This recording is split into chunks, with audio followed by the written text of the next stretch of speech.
What do you think about the intensity from your teammates out there? Was there enough in the game? Did they give enough, do you think? What you mean, your question of my teammates? I can't say. I am the referee, I'm not the coach. It looks good. He likes it. Nigel Owen's arm goes up. And Ireland have stolen the game right at the death.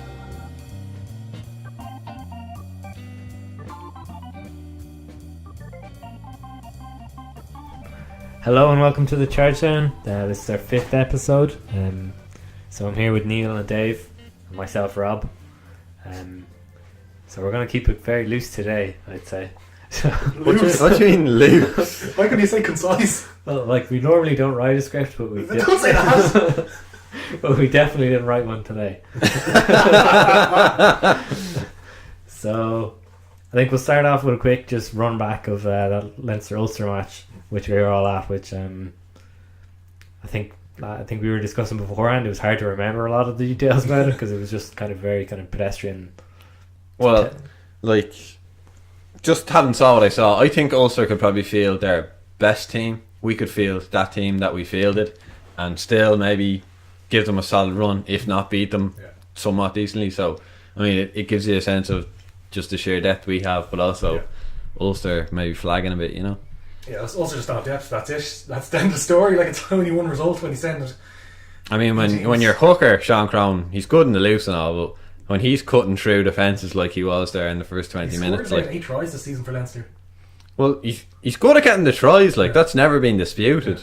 It's other aspects of his game. Like, well, I mean, how much blame of a unfunctioning lineout comes down to the hooker, the calls, the guy who's organising it, like the 4-5, whatever. But Cronin, I always say, he has so much fucking talent in the loose. It's a pity he can't back that up with his sort of set piece game a bit more, you know.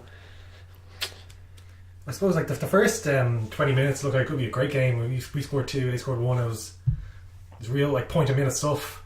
Then we got the bonus point by half time due to some poor tackling on Conor O'Brien. But it was just what we expected. We said bonus point win forehand. It was bonus point win. We never really looked like we're losing. It's not a complicated game to analyse. This Conor O'Brien character, whoever he may be, do you think I would love to see him thrown in at the deep end? Like, yeah, he's on the bench for this match. I'd like to see him starting. Like, I think that would be. I think you be need brave to put him maybe at centre and shift O'Loughlin out to wing. I think there's a case for that. Yeah. Like, Dave Kearney, he's like a 5 out of 10 player. Like, this is to lose here. Yeah. Defeating us already this season, I feel like you need to take a chance. I think people were kind of overestimating Leinster going into that first Toulouse game. Hugely overestimating. As in best team ever in the Cup. I think the reaction has been too much on the other way, saying Leinster are massive underdogs now going into this game. I wouldn't say underdogs. We were a point away from winning this last time, and they got an intercept try, and they did very well to break down, and they put 100% in it, and the crowd got into it. And we still very nearly won that game. But like the Conor O'Brien guy, he's impressed me over the last 2 months, I'd say. Like, of all the sort of new players or whatever, he's certainly stuck his hand up. And he's a hard running centre. He tackles hard. He runs hard. Like, that's valuable in a team like Leinster, because we do suffer when our 12 can't crash it up. It's noticeable that in the last 6 or so games that we've 2 centres playing. Both got man of the match awards for playing hard direct run. Who got?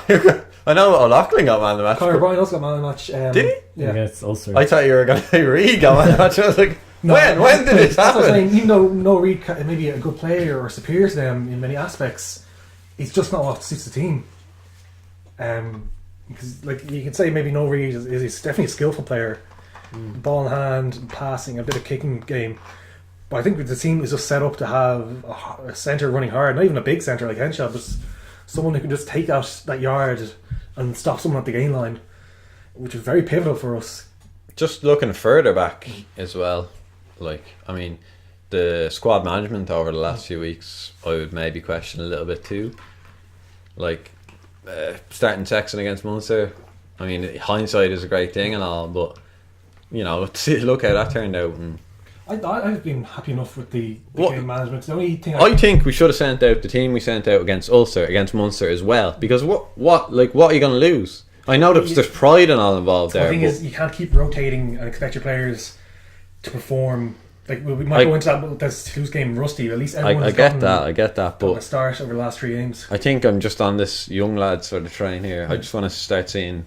Yeah, I think new there's definitely a guys. case to be like. In fairness, to Conor Bryan, he got onto the bench for the Heineken Cup. He's probably happy enough that's happened this season. That was probably a goal.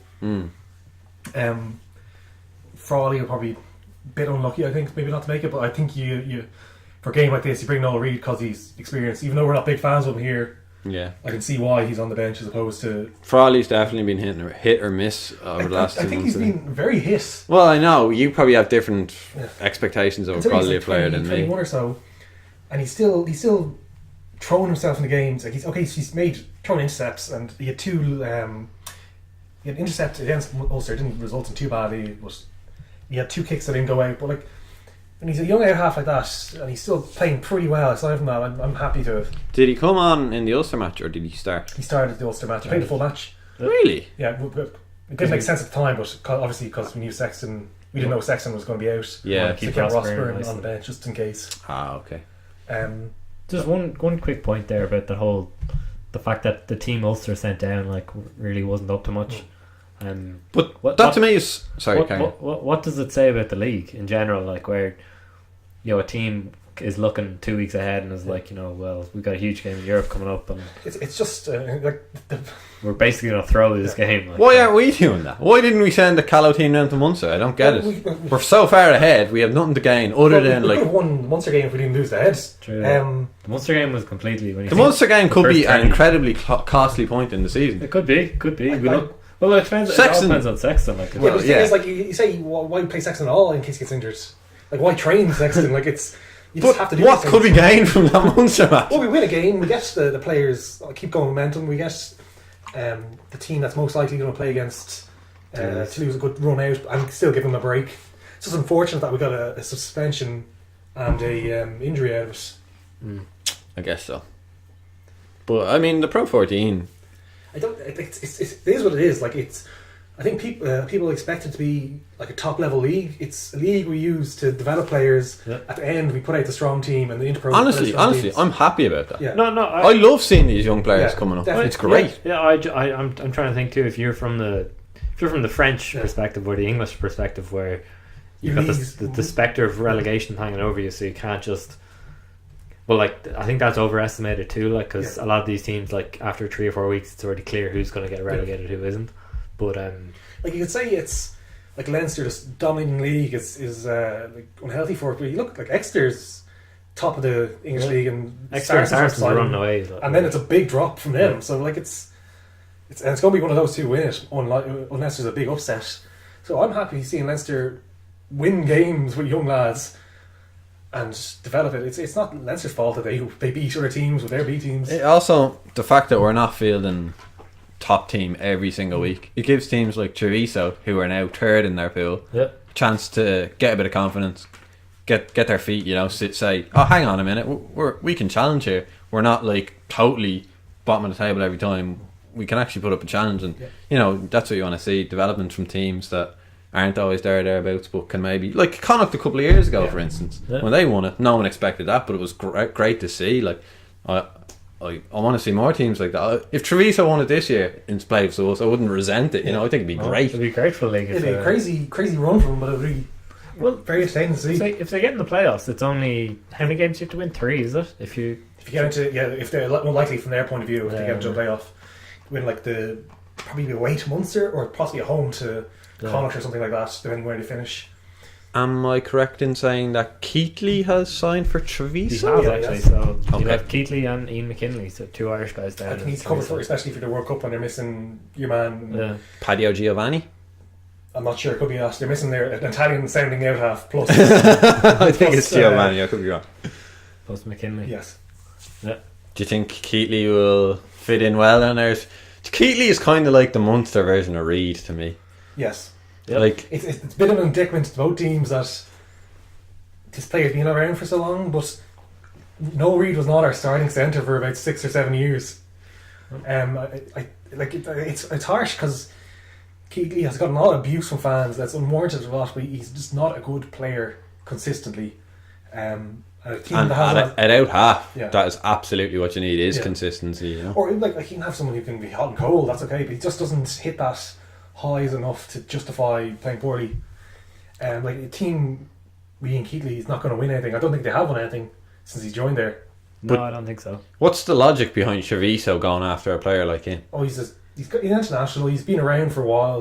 He's pro. Better than throwing in some kid who's known. That's I mean, Paddy Jackson probably costs more, I would imagine, or Stuart Olding or something. But like, you know, there's quality players out there. No disrespect to Keighley, but I just question. Oh no, I think that's a good deal for both sides there. Like Treviso get a good player who can move around the back line. He's probably only going to be 10, but he can play 10, 12 or 15.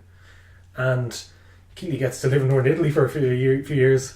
Yep, and And he'll be pushing for a starter closer there than he would. Keighley at Pro 14 level, I think is perfectly adequate. I think he can play at international level sometimes. Yeah, like he's It's stepped just in a way few times. inconsistent. Yeah. He's one of these Pro 14 stars, is he? Well, like he's got this. He's got Maybe the this will pedigree, kick him on. We don't know. This could be Keep him like on in his late 30s. second coming of Keighley.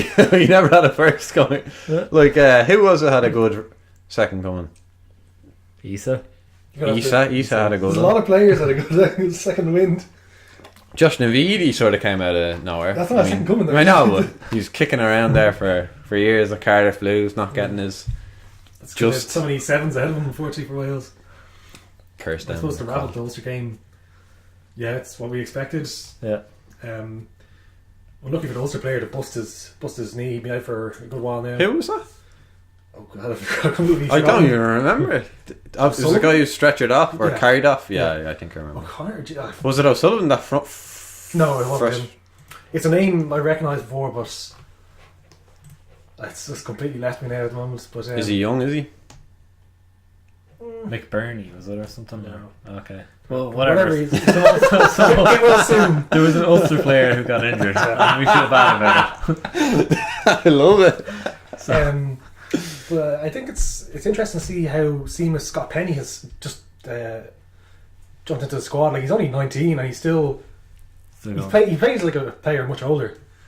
In that he's just doing his job. He's got a bit of pace in him, 19's it's pretty scary, especially like. for a back row. Like you might see a 19-year-old wing or an 18-year-old wing, but he's there and he's physically able. So it'd be interesting to see, like maybe in a couple of years' time, to say this is the start of his career, and like he still have some physical maturing to do. Like, yeah. So that'll be interesting to see how that develops. Like if we'll get like a Pocock type number 7 would be nice.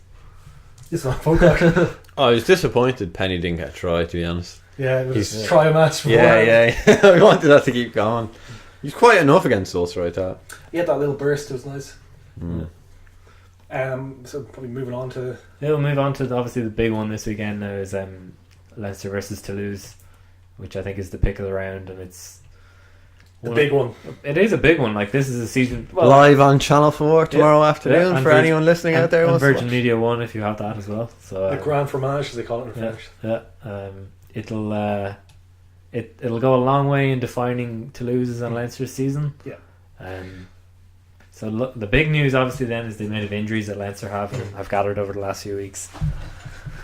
So no Sexton, no Carney, no Toner, no Levy. No Toner? Yeah. I didn't even hear about that. No. So Ross Sean Maloney O'Brien. to the bench then, is it? Yep, Maloney's there. No Jack McGrath. We haven't No mentioned Jack him. McGrath too, yeah. So we're down to Ed Byrne. And Lowe out. With Oh yeah, and Lowe was suspended. So actually, there's a pretty decent list of Yeah. injuries. And It was odd because like several of those, the first things we heard was just earlier in the week, and it was like, oh, these players might be gone. And we're like, what? And now it's 6 or 7. I'm smiling over here. I see Deegan on the bench. I love Makes it Deegan. worthwhile. Yeah, it's going to be a game for the forwards to win. Yeah. If we put it to them and we get a lead on early on, maybe Toulouse thinking it's just hammer Bath at home next week and I'll be job done. But Toulouse are solid in the forwards, aren't they? They They're not going to be a walkover, like unless they come over here with that French attitude of just. Toulouse never really did that. In fairness to them, they throw games due to their craziness of their play, like a Poitrino or a Madar or something like that. They wouldn't go out with no care in the world. Their pack is still very good. Yeah, it's got Kino to Curry, I think Rory Arnold. Yeah. Falmina. Yeah. Van Elstad, is it? Elstad. Is it Van Elstad or Elstad? It's just or Elstad. I don't know what his first name is. It's Rory. But Kino, yeah, Jesus. He was out for the last game. Yeah, he was suspended. So knocking. Who was in instead of him for our match? Do you recall? I can't actually recall. Bezzy, maybe. He's a back. Dunno. Yeah, I love it. We recognise the big names. Give us some credit. But yeah, like Thing is, it's a very talented back five. The back. that's where they're gonna hurt you. I think Yeah. so. They had a lot of tries off the turnover ball.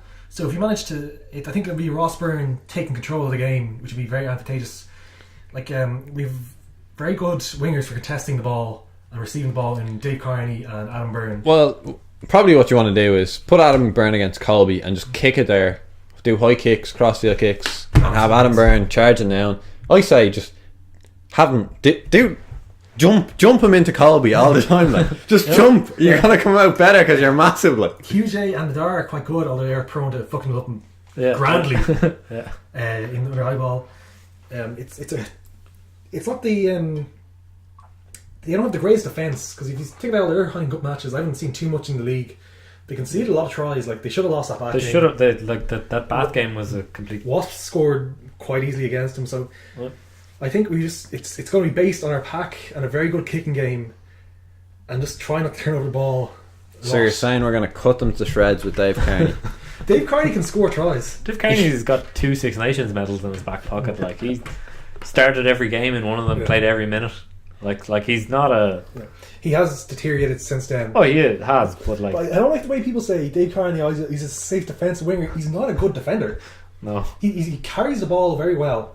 he's very good ball placement. I've He's noticed. good at I remember. He'll take a tackle and he'll spin it. And he'll make good yards out of it, And then he'll place the ball back perfectly for us. which is good. But he's not going to skin someone. no. He's good in the air, because he used to play a bit of fullback as well, like his more illustrious brother. But people just pigeonhole players in. Oh, he's a slow winger. He's not. He's not a great attacking threat, so he must be good defensively. But that's not true. He is quite.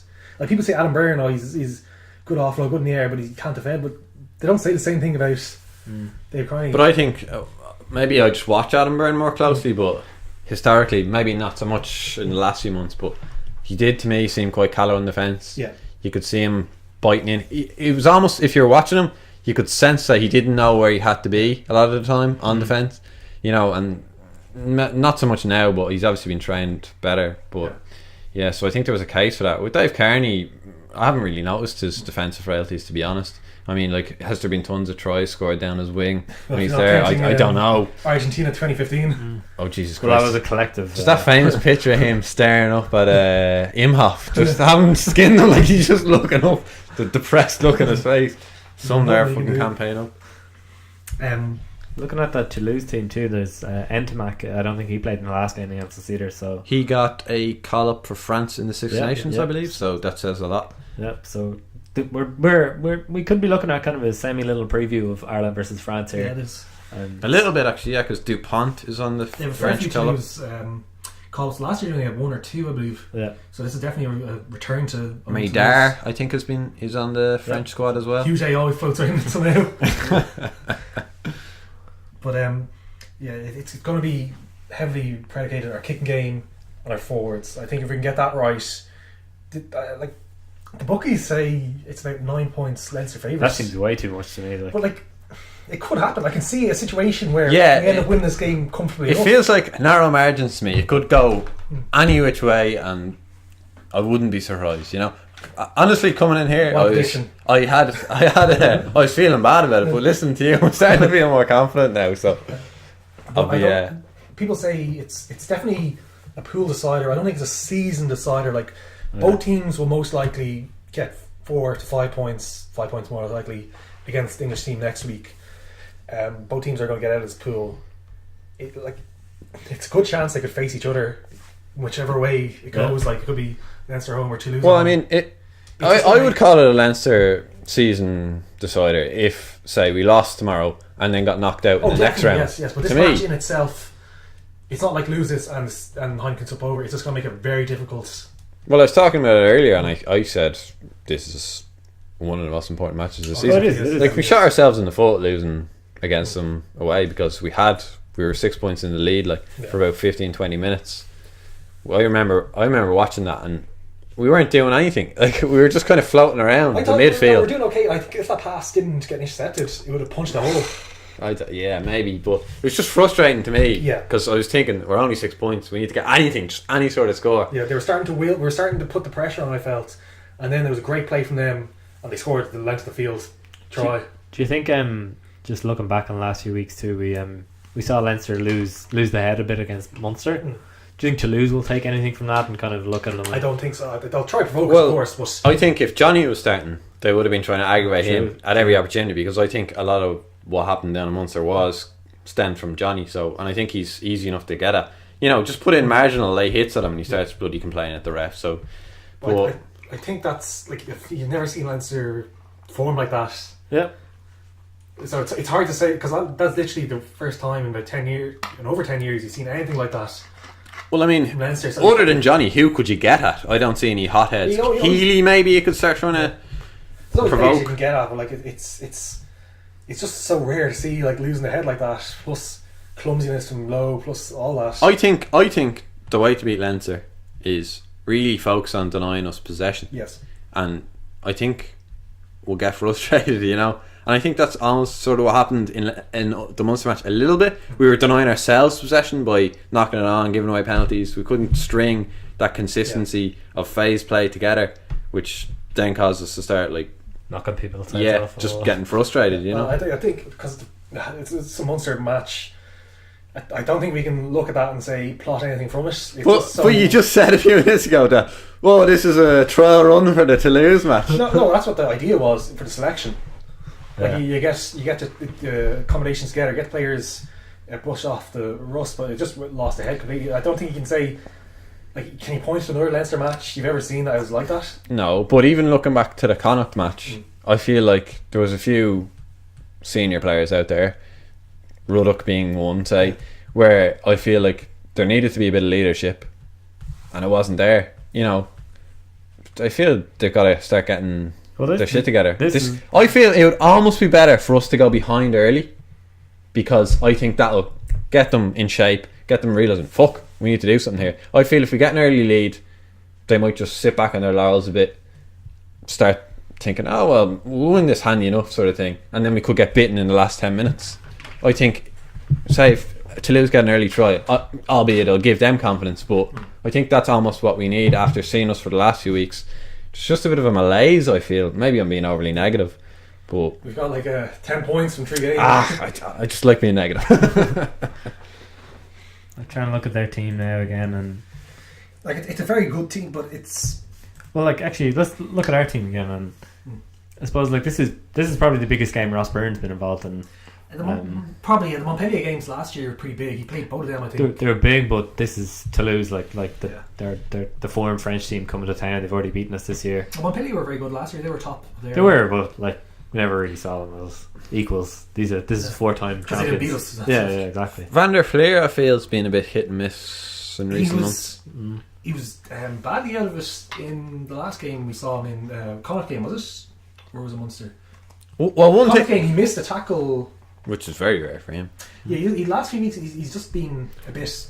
His work rate is still there. You can see that, but he's just is not. Yeah, he's off the pace a bit or something. And even I feel this is why I think there's a wider malaise. I just feel it. Like Levy hasn't been up to the same standard. I was watching the French match back, and you could see the hunger in him. Yeah. I haven't really felt that from him this season. He's been concussed and injured, and I think he just has a bit disrupted. I think he's put in some good performances so far, but we're just not hitting that clinical nature we had last year when everything was just clicking and everything was running really well. Last year we were dominating games. Yeah. Whereas this year it seems like we're still winning, but maybe we're not as dominant. Yeah. It's still, I think the pack there is there to win it against a team. Yeah, that's a strong pack, Although, we were talking back to this a second ago, how to beat Leinster. I think one way to do it is basically frustrate us at the ball, at the ruck. Who's the ref? Did it, someone Pierce, isn't it? Luke Pierce, I think. We need Nigel Owens every game, lads. We need that free flowing game. I think Wayne Barnes does not suit us. Both against Racing and Toulouse, they can just slow down the ball and denies us the ability to go through our multi-phase game real quickly, real fast, and that's a real step towards being Leinster. Just talking about multi-phase ball and fast play and scrum halves and all that. Do you notice a trend of scrum halves sort of waving their hands? And I feel like they're trying to influence the ref, which I don't like. I see it from Luke McGrath a lot. Yeah. There was one instance last week, I don't remember who it was, but it might have been the Ulster replacement scrum half, I don't remember, but Jesus, they were like doing a fucking interpretive dance at the ref, saying, where's my quick ball, where's my quick ball? You should talk to your forwards to get a quick ball, but it is annoying where a ref will give someone a second to roll away, and that seconds they've done their job, they've stopped like a... I almost feel like it's they're being trained to do it. It's sort of like they all use the same.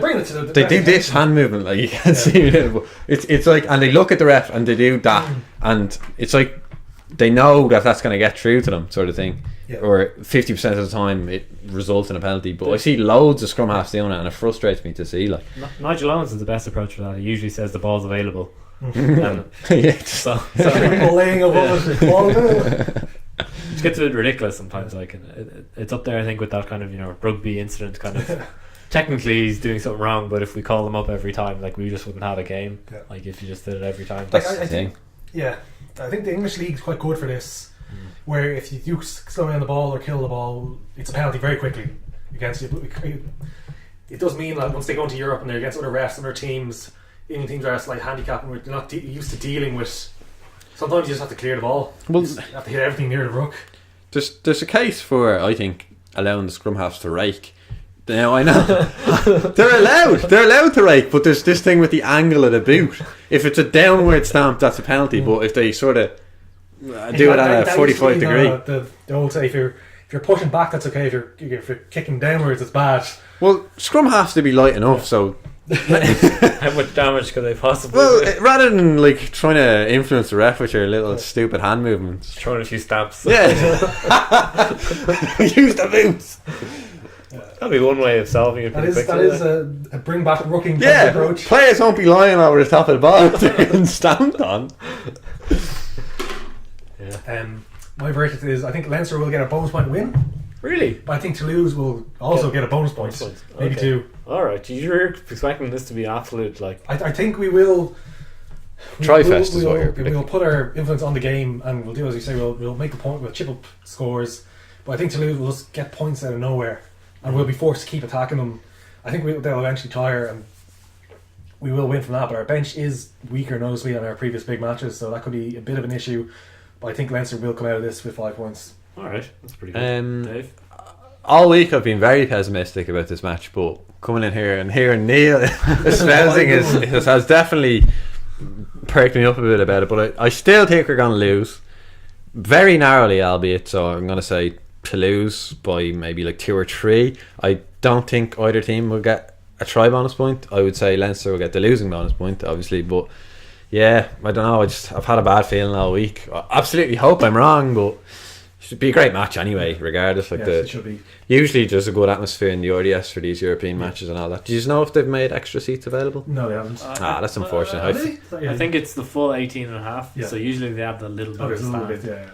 And they're asking everyone to be there for 12:30. With the flags, lads, bring your flags. Yeah, all that kind of stuff. So they're trying to really big up the thing. It's a weird time to have the game of the round on at 1 o'clock on a Saturday. But yeah, it's unfortunate. The upside of that is it's free. I'm surprised TV, that this wasn't the game in the Viva. Like I know going into it they weren't as good as previous years, but like I think you say Toulouse or Bath to an average rugby fan. On paper, it markets itself like 4 times winner versus 4 times winner. Yeah. Ireland versus France. Like it's. To be honest, I think Bath being the middle game is the weirdest one just out of all of them. But maybe that's just how happened schedule-wise. They said, okay, this is the match that's going to happen. Leinster said, okay, we'll try and win the Viva. But what's your call for tomorrow, Rob? I'm predicting I'd go with a close Leinster win. I think only maybe 3 or 4 points. Like, just looking at it, like, and looking at the young guys have to step up and have to. They've never really done it at this level. So it's going to be. I'm hoping that there's an element of ambush about the way we play, where Toulouse kind of look at our backline and go like, who's that, and then it turns out, like, Adam Byrne makes a statement, Rory Loughlin makes a statement, and really starts opening up doors for them. Like, because with the World Cup year and all, like, they're only 1 or 2 injuries away from being in serious consideration. So this is a big game for those guys. Like, so Definitely. Yeah, the Adam Byrnes of this world could absolutely step up. 2019, looking to get into that World Cup squad. And he could bowl over Chelsea and Kobe. There's no doubt about that. The size difference. I don't think they'll be against each other. They're both right wings. On attack, I'd have Adam Byrne targeting him. I would. I like Colby. Colby is a dangerous player. Like, if you give him the ball, but at the same time, you look at him physically, and you're like, although I don't think our change out there. kicking be too much to contest. I think a lot of it's going to be in between their fullback and their winger low. Sorry, not low, but like low kicks, just to put them into pressure on the line out. But we'll see how that pans out. Yeah.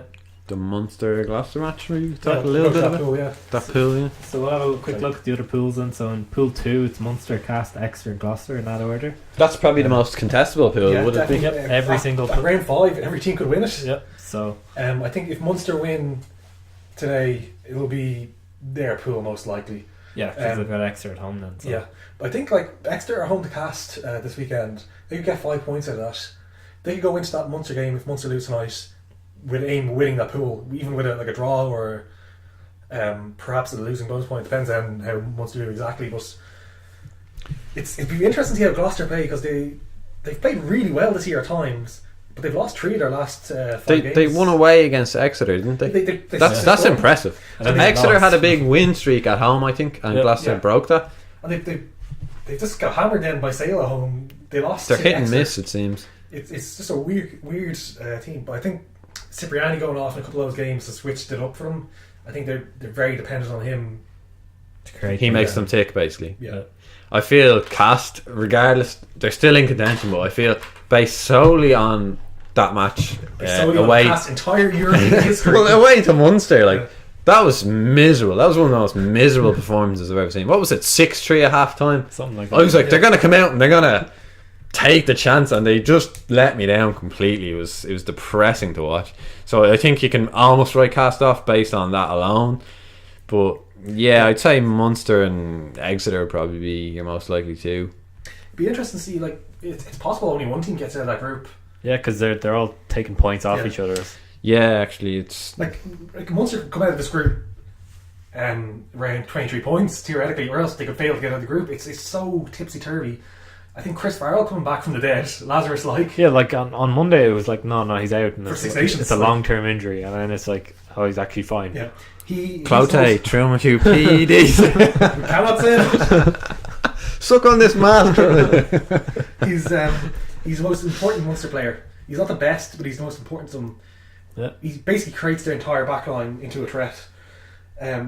He's just so valuable in not only just crashing the ball up. We said it multiple times. He's not just a bosher. He's a skillful player, but his passing and his offloads, he just changes that Munster backline to something that has a lot of good players into a good backline. Oh, I feel Conway is probably better than a lot of people give him credit for. Oh no, I'm just saying he's not a great player. He's possibly better than Farrell, but he doesn't gel the whole backline together. Farrell just puts shape onto it.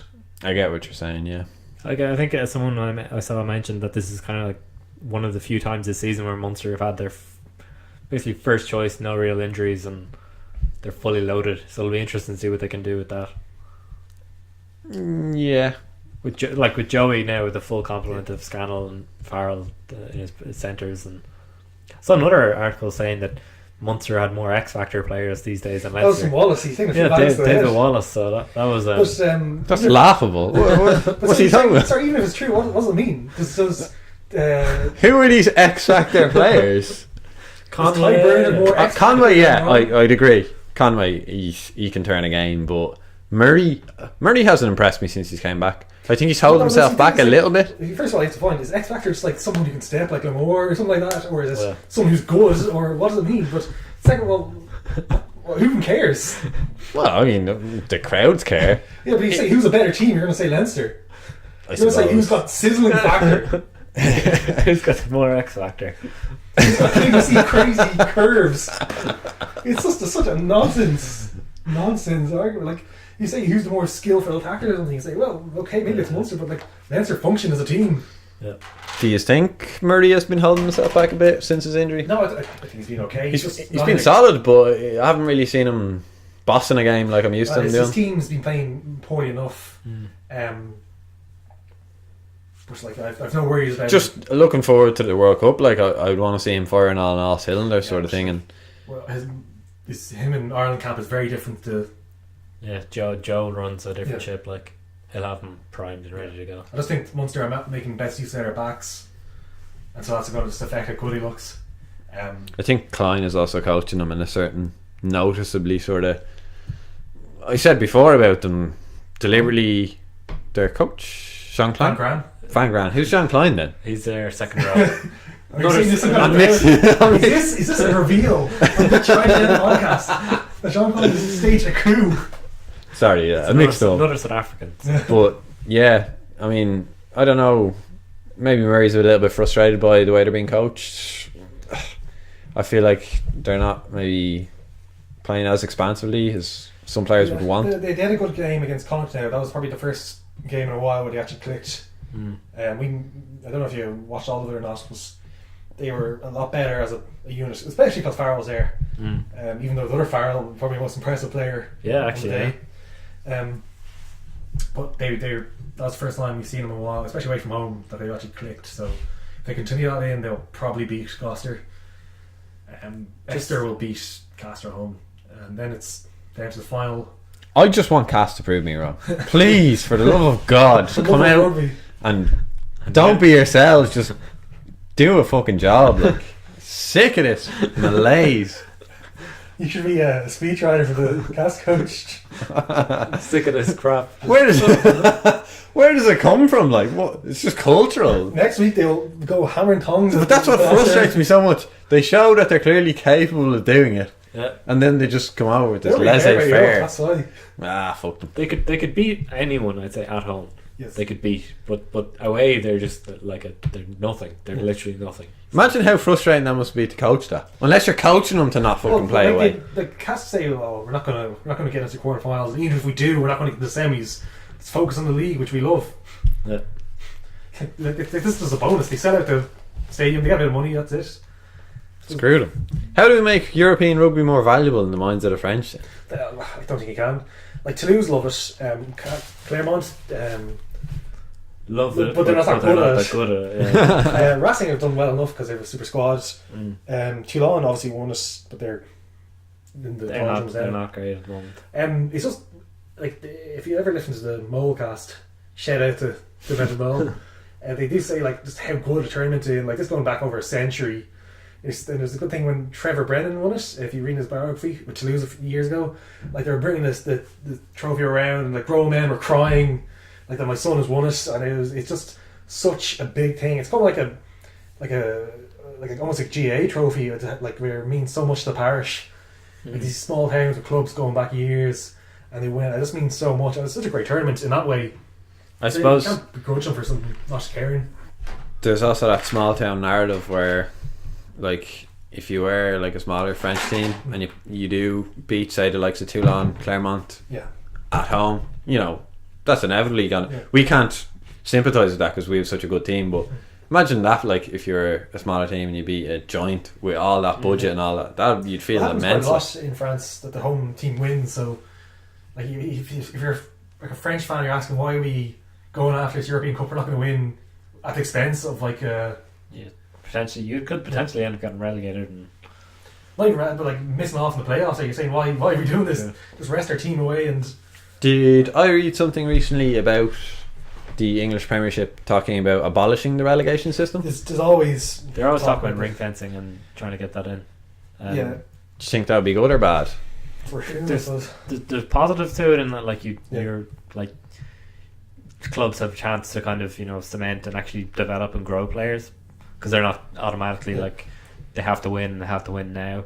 But obviously then there's that some negatives are that people think that one, you're cutting off whatever clubs don't make it there out of it. They can't get like in. if you did that a couple of years ago, you wouldn't have Exeter.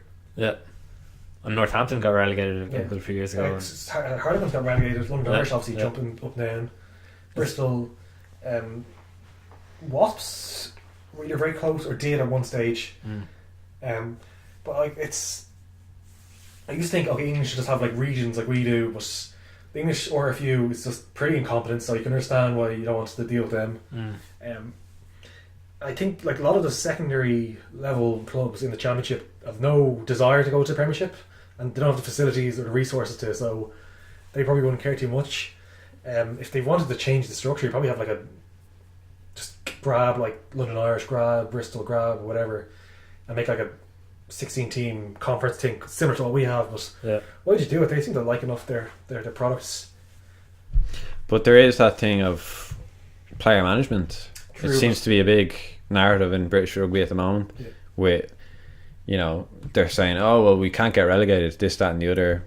Well, that's fucked if we do. Like, it's they could rotate their teams better, and they do rotate their teams a lot. Like people say, oh, Leinster always rotate the team, but if you look back at the like Saracens or something, they change their teams up as well. They just overplay their players, and that's their own fault. So possibly overtraining as well. I think contactless training is maybe coming especially more for into England. That's more an England squad thing under Eddie Jones. Yeah, you just brutalising them. Beast them, I think is the technical term. Well, that's what he said. Like so when you combine that with a physical league that lasts a good amount of time, you're only going to have injuries. So and they were saying Joe Marler and Andy Good. I watched a little 10-minute clip where they were talking about player pay rates and all that, and they were basically saying like nearly none of the British clubs are financially viable because the salaries are gone up and up and up, and that can't be sustained. Like they're questioning. It will be for a while now with this new CVC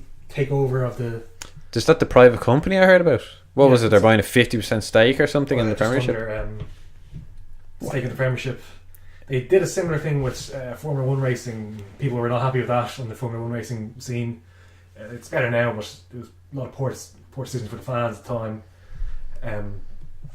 But they call out, say, just one example. They were saying Billy Vunipola currently playing at Wasps. Sorry, not I mix up players so much.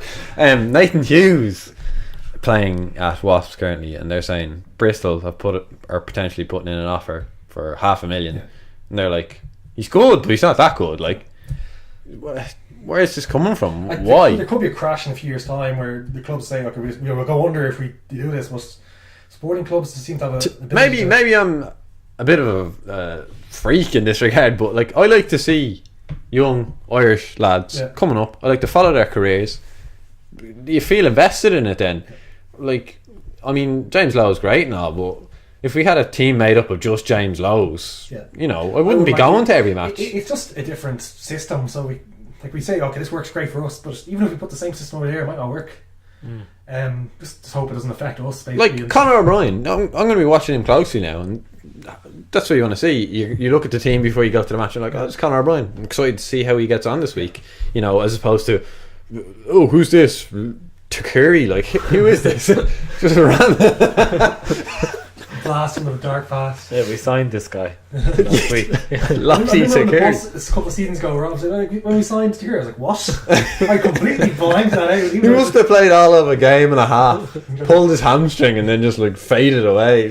Get Darren Fadamak in there. Yeah, that was a dark time actually in Leinster. Literally a fog in my mind about it. It's like someone's wiped my memory.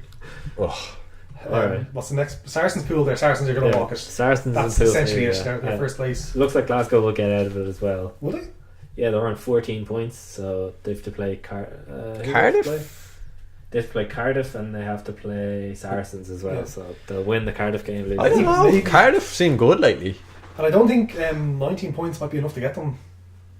Well, maybe it isn't. I think Glasgow would be quite disappointed to not get out of their pool. I know it's performed still. I just think they expect better of themselves. Like they haven't performed in Europe, even when they were playing well, and they're getting worse now. They've lost a couple of players, like Finn Russell and such.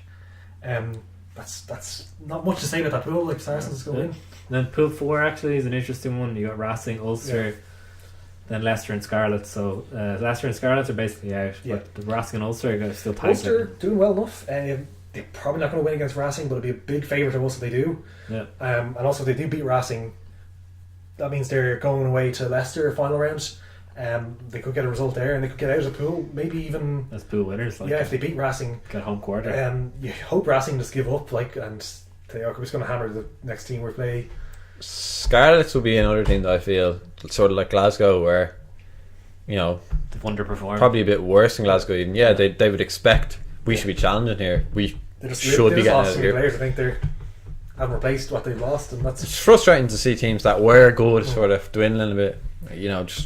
It's great to be a Leinster fan and all that, but I love seeing the Pro 14 teams Well, we could have perform. about 4 or 5 Pro 14 teams go through, so there could be, or maybe in 6 if I count it correctly. That's my anti-British sentiment coming in there. Even though several of those teams you mentioned are British. Oh, anti-English sentiment. So I think then in Pool 5 is the final one. You got Edinburgh, Montpellier, Newcastle, and Toulon. A surprise pool. Yeah, Edinburgh looked the most likely to get out of there. Definitely wouldn't have called that. at the No, I start wouldn't of have the called it at the start. No, it's called the complete opposite. Toulon are last, so that's a bit of a Yeah, surprise. Fuck them. They can rot as far as I'm concerned. But you just know they're gonna. Maybe. They're just gonna keep throwing more money. The thing is, like, can they can't really outspend Montpellier, Racing, even Clermont and Toulouse. Like, there's only so much money can do for you. I They think have to rebuild their entire squad pretty much. I think they had their window Yeah. where they won the 3 Heineken Cups in a row. They got the top 14 as well. They didn't They- get the double, I don't think. They never got the double, I don't think, but they've won in a few of them. Possibly. They had that window where I don't think there wasn't. Nowadays, you look at there's Racing, Montpellier, and Clermont, and all that, and even It Toulouse. was just it was when Toulouse were declining. Yeah, Biarritz were declining. Cast won a tournament around that time. yeah. Racing had still not reached the levels they had, so that was basically their time to win it. And they did. We'll see now after the World Cup and see Yeah. all the transfers that go in and how many of them are going to France and how many All Blacks have decided to wind out their years in France. And Yeah, so. they used to be able to supply everyone, but like, as I said, like, billionaires have moved on. Like Altrad with Montpellier. and Lorenzetti for Racing, they're billionaires compared to the millionaire that is the comic book man. Yeah. But to me, it corrupts the game. Oh, it does. It does. Yeah, it's That's one. That's you'd hate to see it. It won't happen with the Irish teams, but that's kind of what we're up against. We're up against teams that can outspend us and are basically they're not trying to build anything. They're trying to buy it. Well, yeah, just okay. Look at it from this perspective. Compare it to soccer and trying to grow the game globally. I mean, I don't think the way to grow it globally would be to just transfer all these World Star players around and try and get a nice even spread of where they're playing at. Yeah, I think it's the grassroots is where you need to be focusing true, on. but like some countries can't afford grassroots, and in fairness to French rugby and lesser degree English rugby, they support these countries by employing their players. Like Leinster or any Irish team are not going to employ a bunch of Samoans and if you just look at Georgians, all them, like we're not.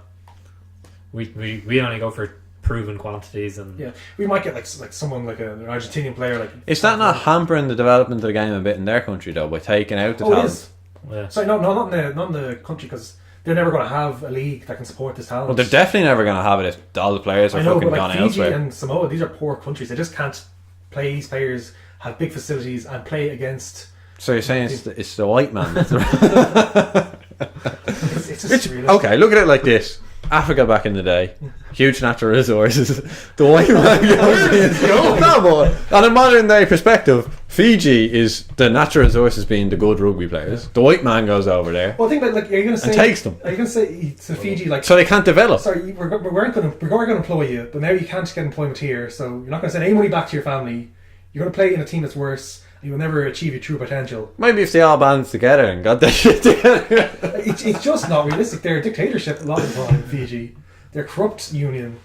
Like, this is as good as it's going to get at the moment. Like, we can say, we want to develop the game and all. There's going to be always Fijians playing rugby, and now they get a chance to support themselves and play in a professional outfit. It is a bit weird though when you see, like, I remember France a few years ago. We're fielding 2 Fijian wingers and Vakatawa and who's the other? Nakataki. Oh, you have to be careful with France. There's a good few Pacific Islanders in the French team that actually are always fully French because of the territories they have. They were possibly about sevens exports as well. I think Vakatawa for ages was unattached to any club. He was just playing sevens and international rugby. He's at Racing and he's actually starting tomorrow or Sunday, whenever they're playing. But I just, if Ireland were doing something similar, I wouldn't like it, but like we're just different countries. Like how can you get behind that though? I don't see how Well, like, someone could it sit is in the tricky. stands, turn up every week. It baffles me. well, people support football teams fine. Yeah, but I think that's very different because it's such a global game Well, like and it's such an it wasn't established always like presence. that. Like it used to be like a football team like Liverpool would be English, Irish, and Scottish lads essentially, and then it just changed Now everywhere in the it's world. anywhere and everywhere. And people still support the teams. They go out every week and watch the game. Like it's not what I'd like to see with Leinster. I'd hate to see it. I probably wouldn't even go to the games like that. But it's just a different. But setup. just for me, looking at it from growing the game, global perspective, and all that, I don't think that's how you do it. Maybe that's how football did it. I don't know, but football's everywhere, so like it's yeah. You don't need to grow the game. It's already grown. I don't think FIFA or UEFA are actually that concerned with growing the game. No, Like, no. they're just in it for the money. Yeah, but I am concerned with Yeah. my little podcast. Well, Rob's podcast. We need to grow the game from here, lads. It all starts here. What are the plans? You have to grow it here first. So I think Well, you don't think it's big enough in Ireland? not big enough. No, we're hit above our weight. But there's a lot of people who don't play. Or have never played. Or never a chance to play. So we can always expand it to them and improve the level of coaching they get. Like it's improving in Leinster. I remember a few weeks ago we had about 6 club players, like players who came through the club system as opposed to the school system in the team, or 5 it was. So that's a great achievement. Considering like years ago, it might not only be one. It was like Shane Horgan. That was it. So we just need to expand to more people, give more people the chance to play, because it could be like Ty Furlong, Sean O'Brien's, players of this quality out there who just never picked up the rugby ball. So Stephen Ferris? no, he's played rugby. He's a brickie as well, so he wasn't like traditional, like private school, upper class, middle class. There's just a lot of work to do here before we start thinking about the good of Fiji and the good of Samoa. Alright. Typical white man. I think on that note we'll leave it there. We kind of covered all our topics and goodbye and good luck, and hopefully Leinster can do the business tomorrow.